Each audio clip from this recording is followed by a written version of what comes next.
Assalamualaikum warahmatullahi wabarakatuh.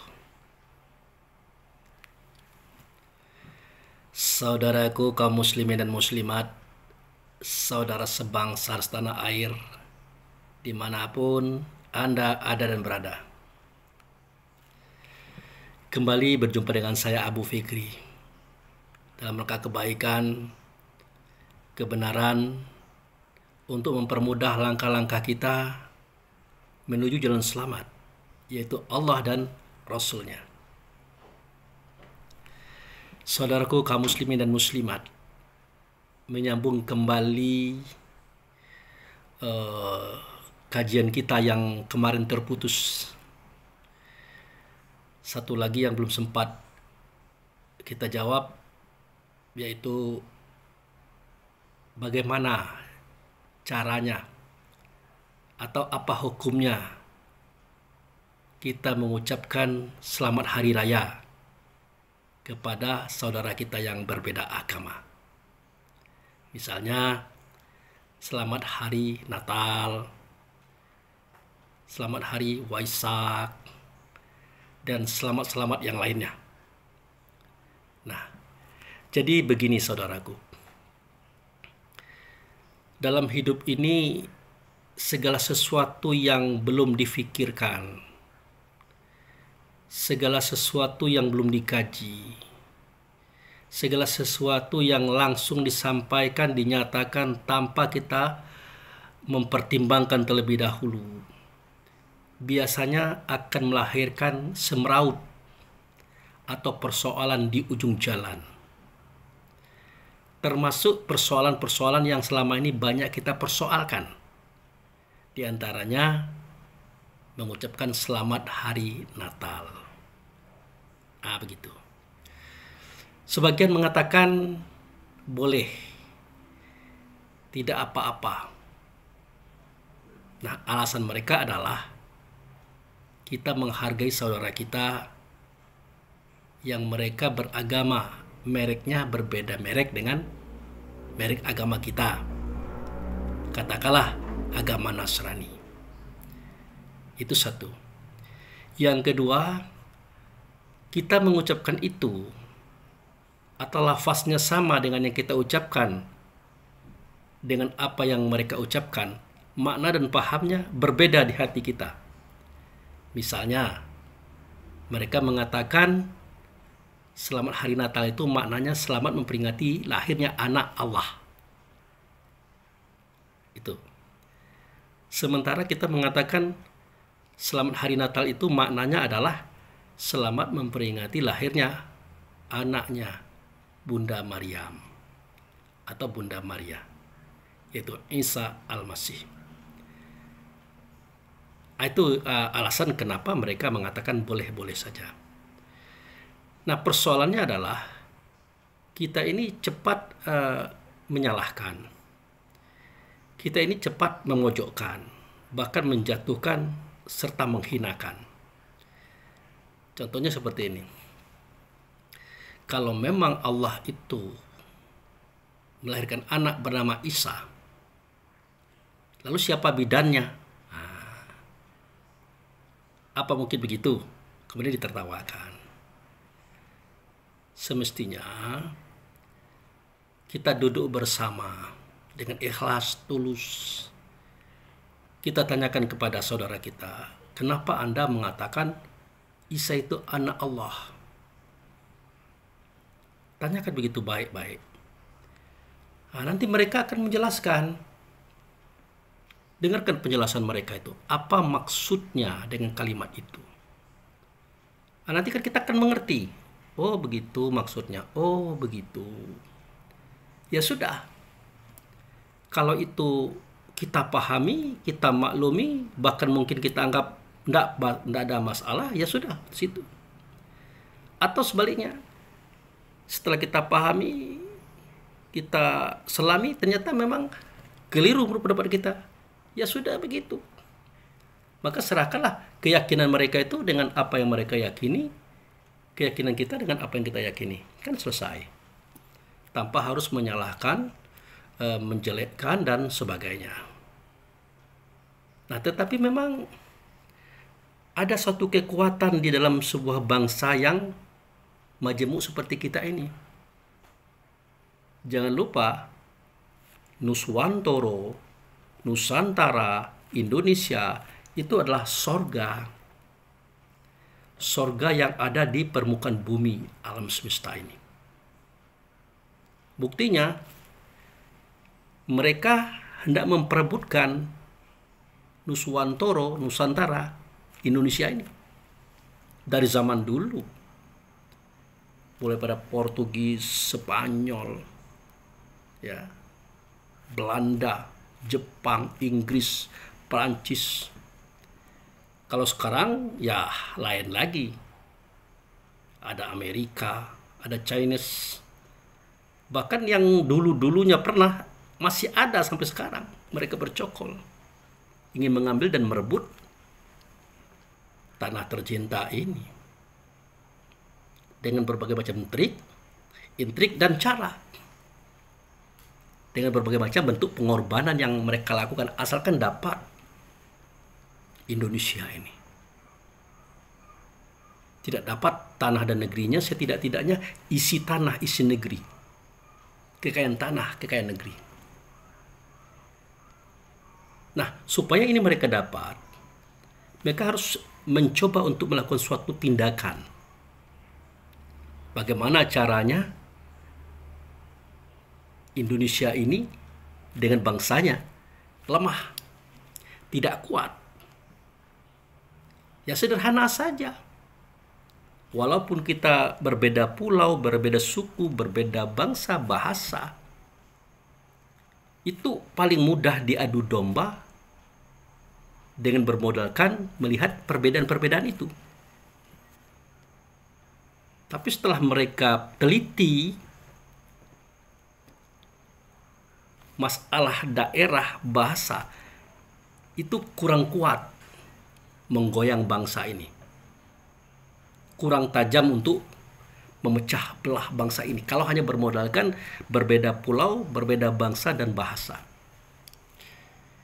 Yang paling keren, yang paling efektif berdasarkan sejarah, dimulai daripada masalah agama. Itu. Di kita ini ada Islam, ada Nasrani, ada Yahudi, ada Hindu, ada Buddha, ada kejawen, macam-macam itu. Nah, disinilah titik yang paling mudah, yang paling ringan, yang paling efektif untuk mereka mengadu domba, memecah belah, melemahkan bangsa ini dari persatuan dan kesatuan. Nah, saya bercerita ini berdasarkan sejarah loh. Coba lihat bagaimana perang yang ada di Indonesia antara Belanda dengan Indonesia. Perang yang paling lama itu adalah Perang Aceh. Berapa banyak kerugian Belanda waktu itu. Berapa banyak hutang kerajaan Belanda waktu itu hanya menghadapi masyarakat Aceh yang kuat mental dan spiritualnya mereka. Nah, dibuatlah trik dan intrik ataupun cara bagaimana supaya Aceh ini lemah. Ternyata orang Aceh mereka agamanya kuat, fanatismenya tinggi, tetapi mereka punya kekaguman kepada Rasulullah SAW, termasuk bangsa Arab. Makanya orang Aceh pada saat itu kalau dengan orang Arab, wah luar biasa. Ternyata bukan hanya Aceh, semua bangsa kita, apakah itu bangsa Minang, bangsa dari Palembang, apalagi yang di Jawa, semuanya sama. Sebenarnya mereka bukan gampang ditipu juga, karena mereka menghargai Allah dan Rasul. Nabi Muhammad itu termasuk negerinya. Bahkan ada hadis Nabi, ya, ada hadis Nabi yang mengatakan barang siapa yang mencintai Arab itu sama dengan mencintai Muhammad. Barang siapa mencintai Muhammad sama dengan mencintai Allah. Diartikan Arab di sini ya orang Arab. Padahal Arab di sini artinya adalah A dan Rab. Nah, di sini menunjukkan kepada keberadaan Tuhan. Barang siapa yang mencintai keberadaan Tuhan, itu sama dengan mencintai keberadaan Muhammad. Karena Muhammad itulah yang menunjukkan adanya Tuhan itu sendiri. Barang siapa yang mencintai Muhammad, sama dengan artinya mencintai Allah. Sejatinya begitu bahasanya. Bukan mencintai orang Arab. Orang Arab itu ya sama saja, kata Rasulullah. Tidak ada bedanya bangsa Arab dengan bangsa Ajam atau bangsa yang lainnya itu. Kecuali satu. Apa itu? Takwanya. Kamu mau Arab, mau tidak Arab, di hadapan Allah tidak ada perhitungan. Tidak ada masalah. Yang jadi perhitungan itu adalah kamu bertakwa atau tidak. Walaupun kamu orang Arab, ya, bersorban, berjubah, berjanggut, macam-macam itu. Kalau kamu tidak takwa, kamu biasa-biasa saja di hadapan Allah. Kamu tidak ada apa-apanya di hadapan Allah. Tapi kalau kamu orang Indonesia, walaupun kamu tidak bersorban, tidak berjubah, tidak berjanggut, tidak bertasbih, tapi takwamu tinggi, apalagi masuk ke tingkat sebenar-benar takwa, wah, itu lebih diperhatikan Allah ketimbang yang lain, walaupun itu Arab. Nah, inilah pembuktian bahwa di titik agama ini, bangsa kita gampang dijatuhkan, gampang dipecah belahkan. Inilah taktik Belanda seketika menyekolahkan Snok Hogronje ke Mekah. Di Mekah itulah Snok Hogronje mempelajari pelajaran agama Islam. Menghafal Quran, menghafal hadis, menghafal macam-macam. Setelah tamat dia sekolah, setelah matang pelajarannya, Snok Hogronje berganti nama dengan Abdul Ghaffar.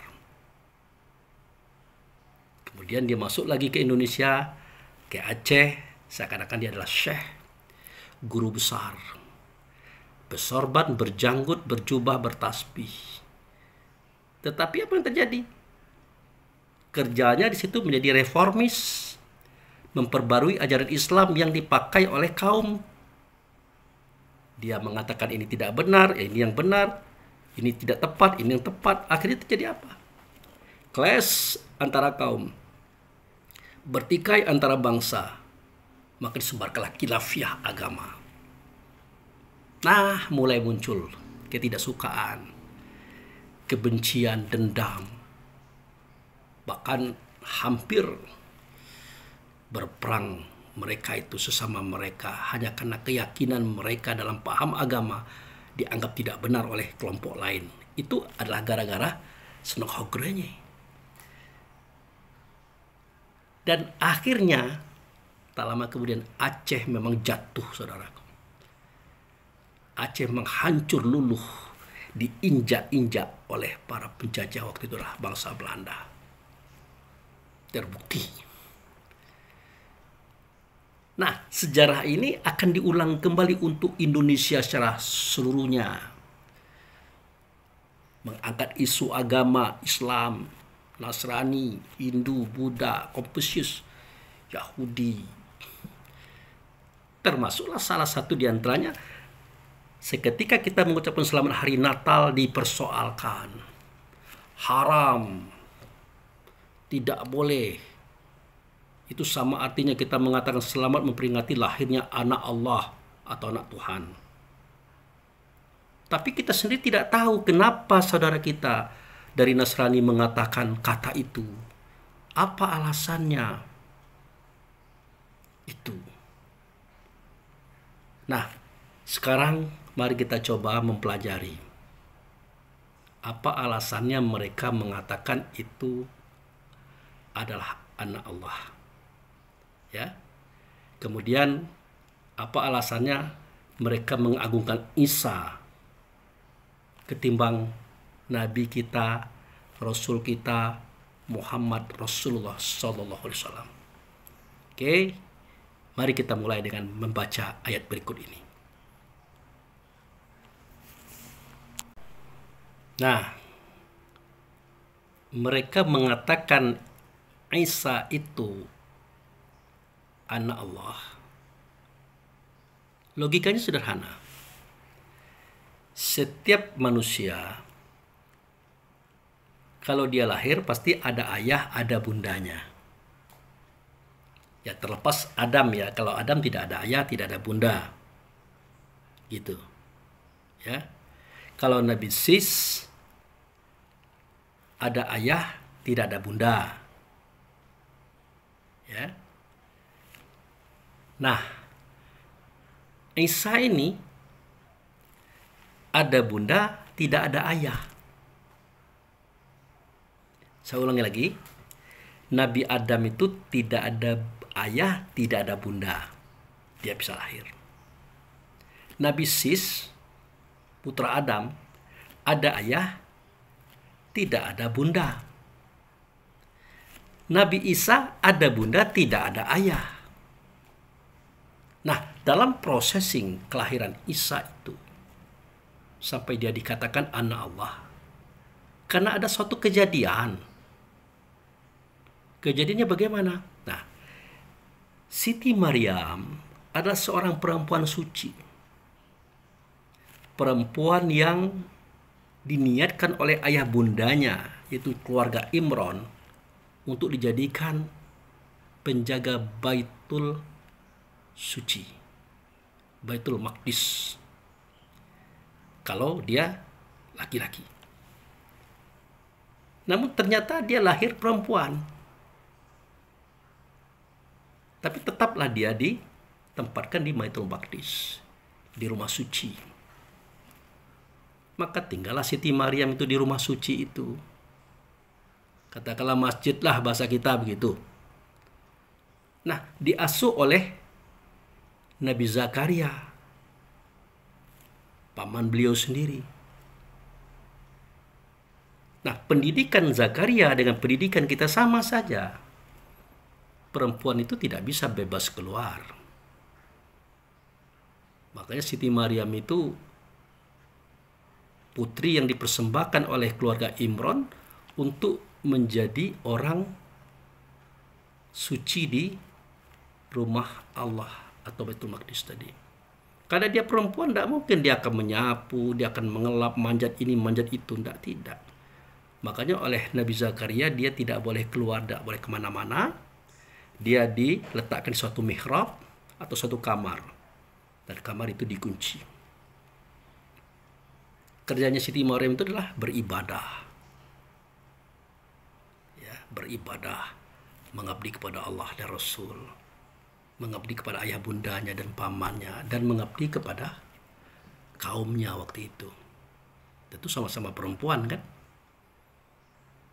Tidak diceritakan oleh orang bahwa Siti Maryam juga memberikan kajian-kajian, ceramah-ceramah, tapi kepada perempuan, tidak kepada laki-laki.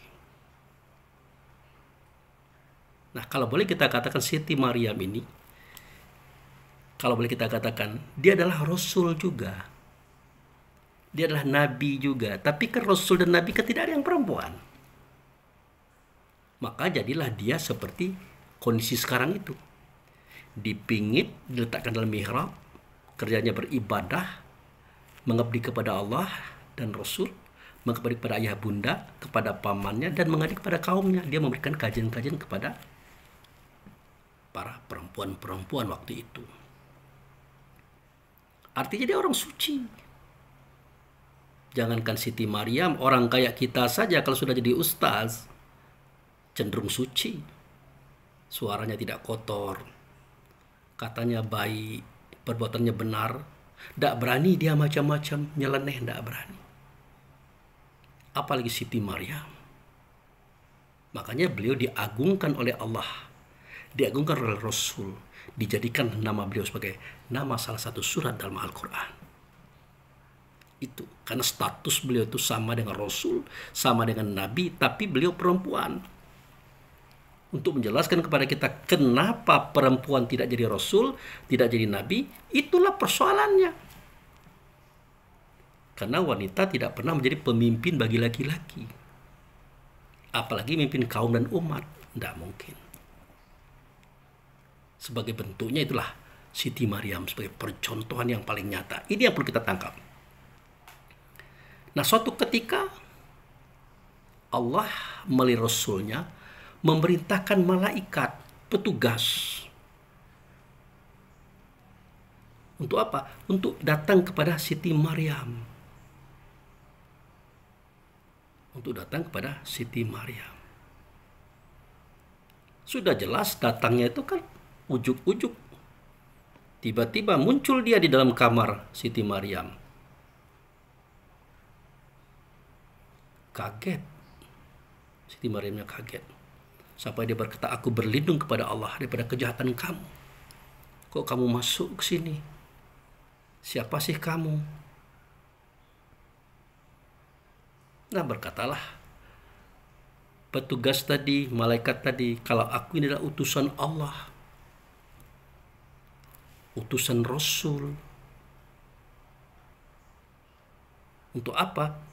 Untuk menyampaikan bahwa engkau akan memiliki seorang putra namanya Masihil Isa. Putra ini akan menjadi orang yang utama di dunia, akan menjadi orang utama di akhirat, dan akan dekat dengan Allah dan Rasul. Makanya Maryam menjawab, bagaimana mungkin, wahai Tuhanku. Nah, kalimat ini harus dipahami ya.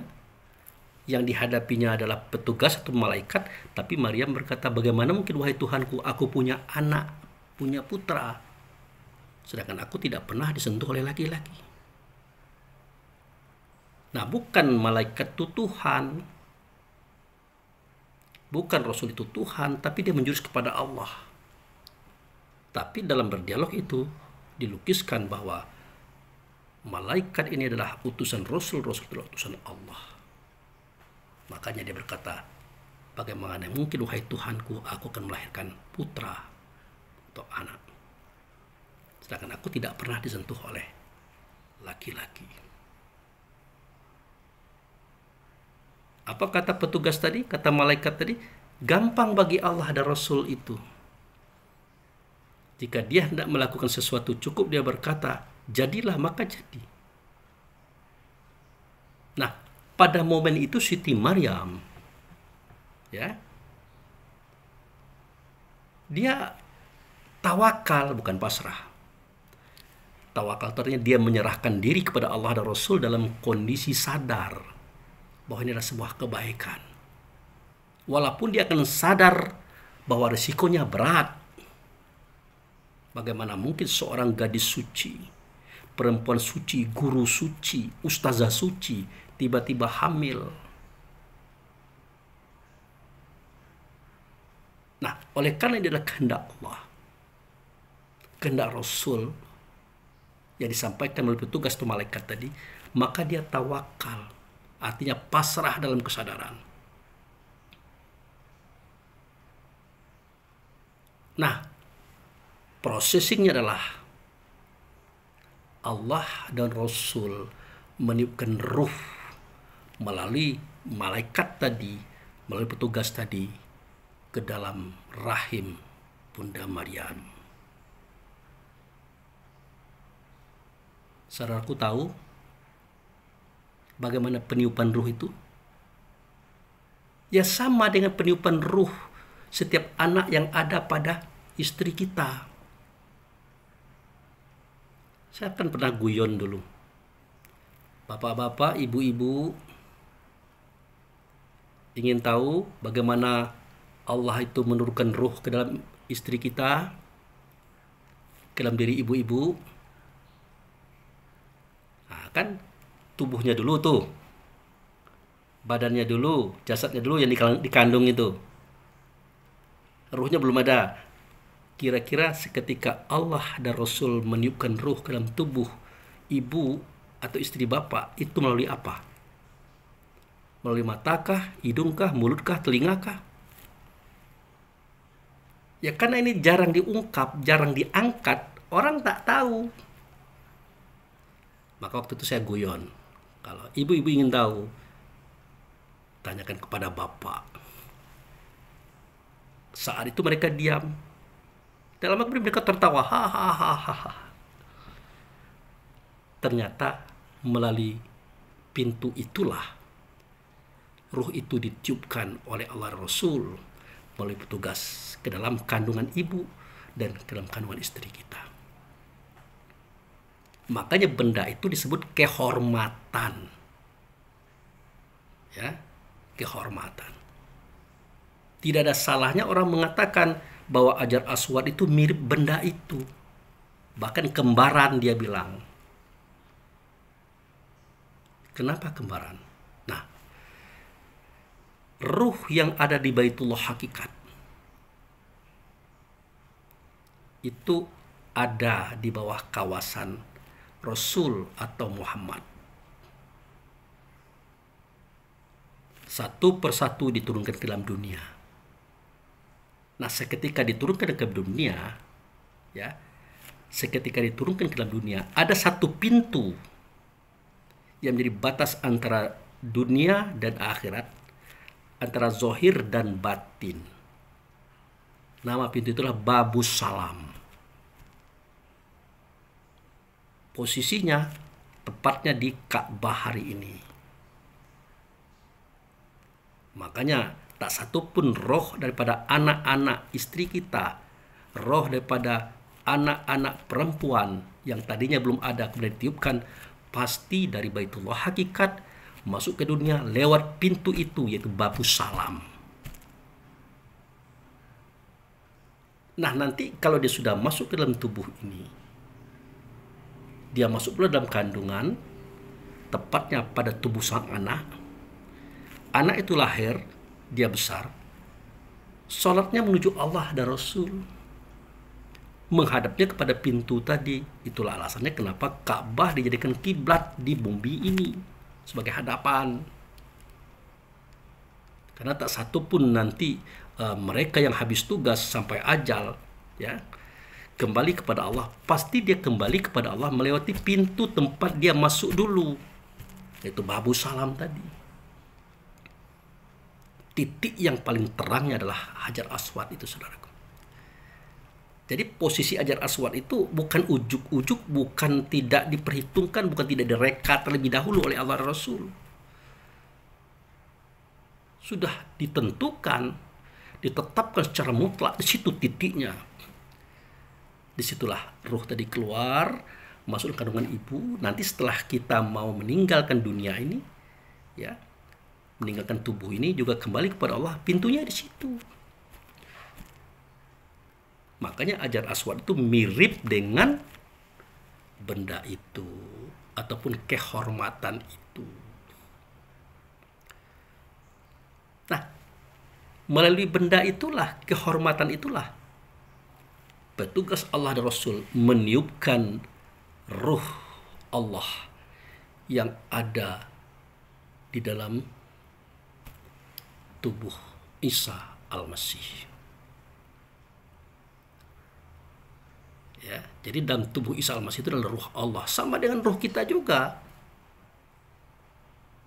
Ruh kita adalah ruh Allah. Maka saya katakan dari Adam sampai Isa sampai kita, masalah ruh tidak ada bedanya. Sumasawahu wa nafakho fihi mir ruhihi. Setelah sempurna batang tubuh itu, maka dia tiupkan ruhnya dia, bukan ruh kita, ruhnya dia. Dari Adam sampai Isa sampai ke kita, ruhullah semua itu. Jadi kalau ada orang mengatakan, wah Isa itu adalah ruhullah, tidak usah dibantah. Iya. Jangan Isa, ruh kita aja ruh Allah. Oh, ruh Isa itu ruh suci. Iya. Ruh kita aja ruh suci. Ya sama, tidak ada masalah itu. Nah, disitulah pintu tempat ruh tadi ditiupkan. Nah, prosesing peniupan ruh ini, karena ayahnya tidak ada, lakinya tidak ada, suaminya tidak ada, hanya Allah melalui Rasul, hanya Rasul bertugas atau malaikat, maka mereka akan Ya, mereka katakan Isa itu anak Allah. Dalam artian seperti itu. Nah, untuk jelas mari kita lihat pada Al-Qur'an ya. Dikatakan bahwa bunyinya begini. Maryam ibnata Imran allati ahsanat farjaha fanafakhna fihi miruhina.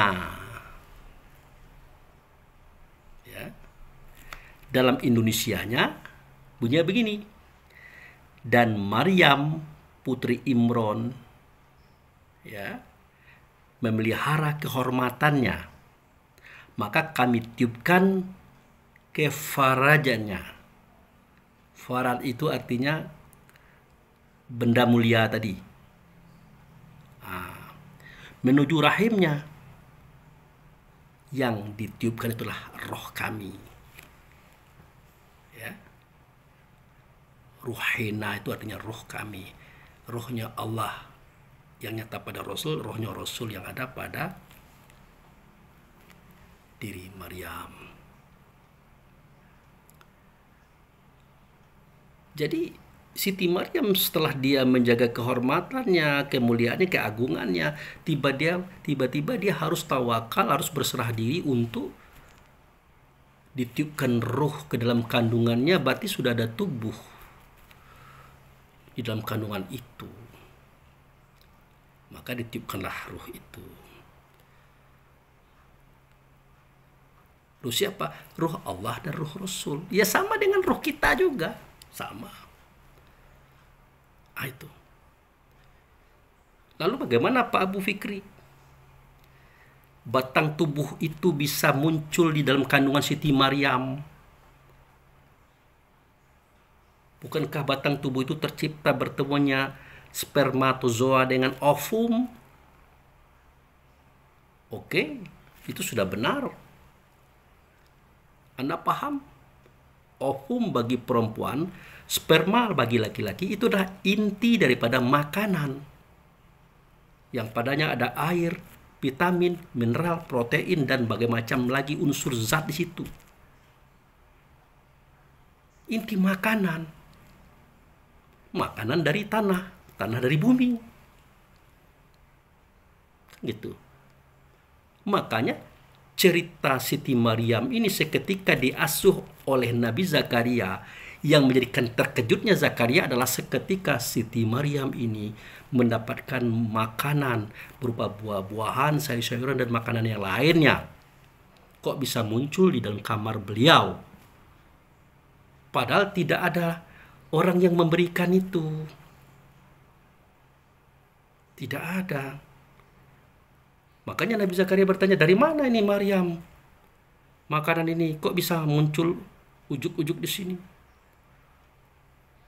Dijawab oleh Siti Maryam, itu adalah makanan datang daripada Allah. Seketika dia sholat, dia beribadah, dia berzikir, dia bertakarub ilallah. Setelah itu dia melihat ke tempat itu ada makanan. Makanan inilah yang dimakan oleh Siti Maryam. Dimakan juga oleh Zakaria. Sama. Kalau kita ada di situ, kita ikut juga makannya. Lezatnya sama. Ini yang tidak ditanya oleh orang. Apa kisahnya ini? Apa maksudnya ini? Kok tiba-tiba ada muncul makanan? Ada apa? Nah, dari makanan inilah nanti Allah menjadikan intisari tubuh Maryam yang bernama ovum atau telur perempuan. Dari makanan ini pula lah Allah menjadikan intisari tubuh kita yang disebut dengan spermatozoa. Apa sulitnya bagi Allah menjadikan intisari makanan yang ada pada tubuh Siti Maryam menjadi ovum sekaligus menjadi spermatozoa? Kan tidak sulit untuk menjadikan yang begitu-gituan itu. Nah, itulah asalnya kenapa terjadi tubuh badan jasad yang ada di tubuh Siti Maryam yang nanti akan menjadi jasadnya Isa ibnu Maryam itu sendiri. Bermula dari makanan juga sama. Allah tidak akan mau merubah sunnahnya hanya karena orang tertentu. Tidak begitu juga. Cuman trik dan teknik ya, terjadinya sesuatu itu saja membedakan. Kalau bendanya sama, ovumnya Siti Maryam dari makanan, spermatozoa yang ada dalam tubuh Siti Maryam juga dari makanan, dipertemukan di dalam, akhirnya dia menjadi buah dan membuahi sehingga menjadi embrio. Nah, dari sinilah nanti Allah dan Rasul punya alasan untuk meniupkan ruh tadi. Itu. Maka ditiupkanlah oleh Allah dan Rasul melalui para petugasnya, yaitu ruh yang suci ke dalamnya. Ya sudah, hamillah Siti Maryam tadi. Nah, processing ini dikatakan oleh saudara kita orang Nasrani bahwa Yesus, Isa adalah anak Allah.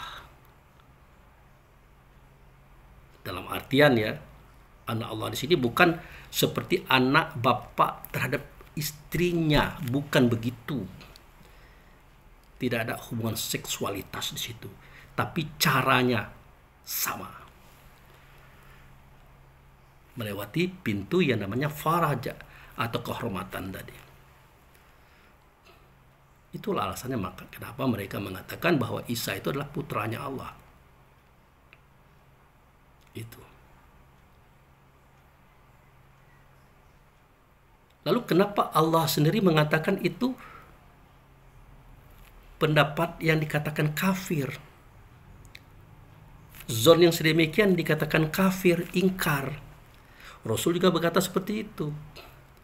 Orang Nasrani itu mengatakan Isa anak Allah itu adalah kafir, ingkar. Sampai-sampai Allah berkata, kafirlah orang yang mengatakan bahwa Allah itu satu di antara yang tiga. Ya, satu di antara yang tiga. Satu di antara Trinitas tadi. Itu. Kafir orang itu. Kenapa? Ada Isa, ada Maryam, ada Allah. Itu secara realnya. Tuhan Anak, Tuhan Bapa, Roh Kudus, amin. Itu secara batinnya. Nah, kafir di sini tidak pernah diungkit oleh kaum muslimin. Tidak pernah dipelajari oleh kita. Kafir dalam hal yang bagaimana ini? Seketika orang-orang Nasrani mengatakan bahwa Isa itu anak Allah, maka mereka dikatakan kafir. Kafir yang bagaimana ini? Kita tidak pernah berpikir ke sana. Lalu, apa yang diingkari dalam kasus ini? Ya, apa yang sudah ditutupi oleh mereka dalam kasus ini? Itu yang tidak kita kaji. Karena kafir ini macam-macam, saudara. Tidak satu, tidak semacam, macam-macam. Ya. Ingin tahu macam-macamnya? Mari kita lihat ayat berikut ini.